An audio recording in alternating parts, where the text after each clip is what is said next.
So hi guys, for today's video and for today's vlog guys. So papakita natin guys kung paano kayo makatipid sa kuryente. So ayan po guys.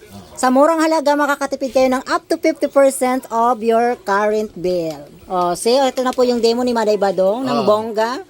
So pakita mo na may badong niya. Ipapakita natin. Yes. Ito muna. Kung ilan ang watts niya. Papakita natin guys sa sinaksak ni Maday Badong Nakikita ang... nila zero. Ang tawag nito? Water heater. So guys, tingnan Tama, ito natin. zero yan. Isasaksak mo. Yung... 00 my God mga dear. Ito, water heater. Mga mega, go. Yun.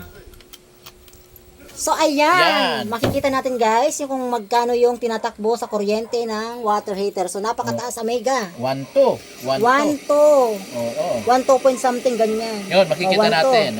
Okay, ngayon naman, sasaksak natin yung pangpabawas ng kuryente. Ito yung, ano yan, tawag mo dyan? Power Saver mga Amega. Ano yun? Apro. Yes. Yan, bagong product po yan mga Amega na binibenta. So kapag gusto nyo pong mag-avail, kontakin nyo lamang po ko. Just comment down below. So ayan, dito naman guys, susubukan natin i-try. Naka-heater. At tingnan natin nga Mega yung consumption niya. So ayan, 436 na lang. 430. Oh, di ba mga Amega, almost mahigit kalahati. Oh, bongga. Kahit ako napapabongga. So ayan, malaki yung matitipid natin kapag binili nyo itong 500. ano ba ito?